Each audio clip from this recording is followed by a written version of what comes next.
The Ebola outbreak in West Africa spread throughout the region and had an impact on the lives of tens of thousands of people. Despite efforts by governments and civil society organizations, the epidemic led to more than 20,000 people around the world becoming infected. Almost 8,000 people have been killed by the disease as of December 29th.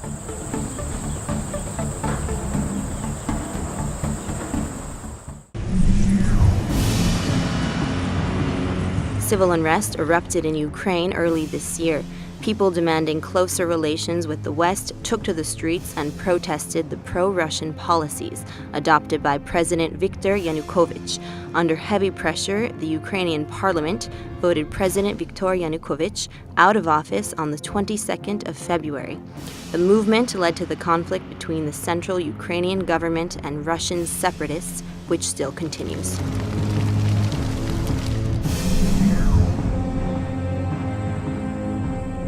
Rebel groups and some unidentified soldiers took control of Crimea on the 27th of February.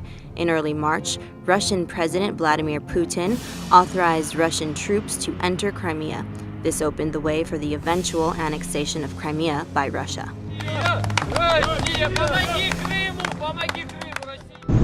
Malaysia Airlines Flight 370 was traveling from Kuala Lumpur to Beijing when it disappeared over the Gulf of Thailand. There were 239 people on board the plane at the time. Search efforts were unfruitful despite high levels of international support from many countries. The plane has not yet been found. It is believed to have crashed in the Indian Ocean.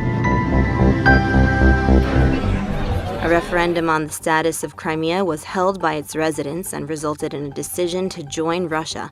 Russia annexed Crimea on March 21st.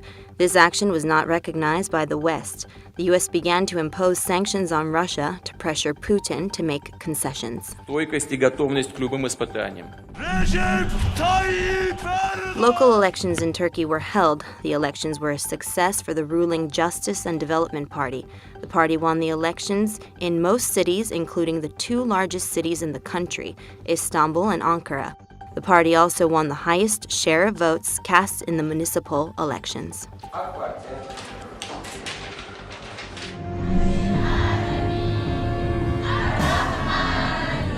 276 girls and women were abducted in Nigeria by the terrorist group Boko Haram. The action was condemned by many governments and civil society organizations around the world. It triggered a worldwide campaign to save the hostages with the motto, "Bring back our girls."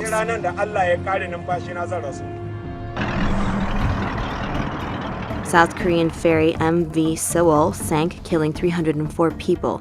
172 people were rescued. Most of those killed were school children. The accident provoked public anger and put political pressure on the government. On the 27th of April, the Prime Minister of South Korea resigned and the president announced a formal public apology. 사전에 사고를 예방하지 못하고 Indian opposition leader Narendra Modi won elections to become the current Prime Minister of India. More than 500 million people voted in the election. This made it the largest democratic election in the world.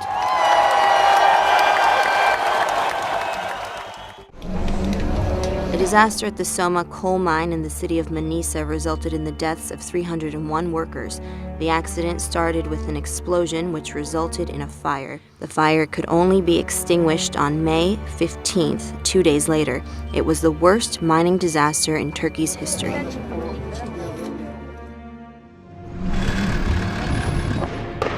As part of an offensive on the Sunni Arab regions of northern Iraq, ISIS took control of Mosul. The city is the second largest in Iraq. The terrorist group also attacked the Turkish consulate in the city and took hostage of the personnel in the building. Turkish Consul General Öztürk Yılmaz was one of those held hostage. The hostages were handed back to Turkish authorities on September 20th. The players have prepared for their entire careers. The 2014 FIFA World Cup took place in Brazil this year. It was the second World Cup held in Brazil, and the Brazilian national team hoped to win the cup on their home ground. However, they lost to eventual winners Germany with a historic 7-1 defeat in the semifinals. Germany won the tournament by beating Argentina in the finals on July 13th. It's Mario Götze! Germany are the champions of the world! Israel started Operation Protective Edge in the Gaza Strip following the kidnapping and murder of 3 Israeli teenagers in June. On June 17th, Israel started a ground offensive after a 5-hour-long ceasefire.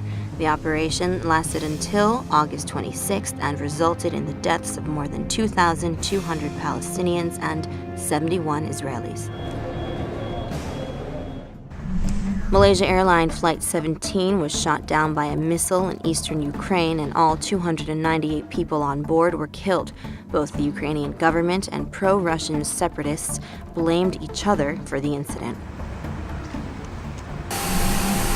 The U.S. and its allies started airstrikes in Iraq against ISIS. The initial reason for the strikes was to stop the advance of ISIS in Sinjar and provide humanitarian aid to the people in the region. The airstrikes also took place in Syria later in September. The campaign helped to slow the ISIS advance in northern Iraq and Syria.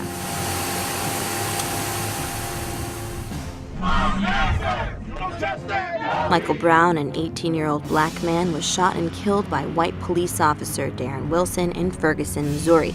The shooting triggered mass protests and social unrest, both in Ferguson and other large cities of the U.S. The countrywide protests resumed following a grand jury decision not to indict Darren Wilson and the deaths of the other black Americans at the hands of the police.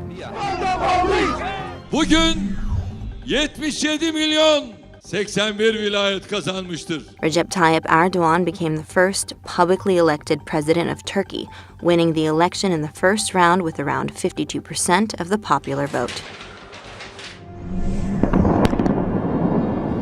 ISIS militants attacked the Syrian town of Kobani, creating an influx of around 200,000 refugees into Turkey. The ISIS advance in the town was stopped by local resistance forces with the help of airstrikes by the U.S. and its allies. Allahu Akbar! Scotland held a referendum on whether to become independent or remain part of the United Kingdom. On September 18th, the Scots decided to remain part of the UK by voting no to independence. The result is considered to be a victory for the UK government.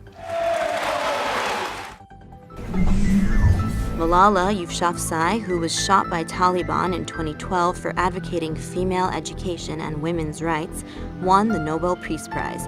She received the prize for the same reason she was shot by the Taliban. She shared the prize with Indian activist Kailash Satyarthi. Because not many women have won the Nobel Peace Prize. Midterm elections for the U.S. House of Representatives and the Senate were held. The elections proved to be a victory for the Republican Party as they took control of both houses. The Republicans increased the number of their seats in both houses and took control of the Senate from the Democrats. Taliban conducted an attack on a school in Peshawar, Pakistan. The attack killed 145 people, including 132 people. The attackers were eventually killed by the Pakistani troops. I'm now taking steps to place the interests of the people of both countries at the heart of our policy. U.S. President Barack Obama announced the normalization of diplomatic relations between the U.S. and Cuba. The announcement was made at the end of 18 months of secret negotiations. The first step is a prisoner swap between the two countries. Following the prisoner swap, the U.S. will open an embassy in the capital city of Havana in Cuba. I guess so far it's the best Hanukkah that I'll be celebrating for a long time. AirAsia Flight 8501 disappeared during a flight from Indonesia to Singapore with 162 people on board. The plane crashed in the Java Sea, most probably killing all of its passengers. Search and rescue operations are still ongoing.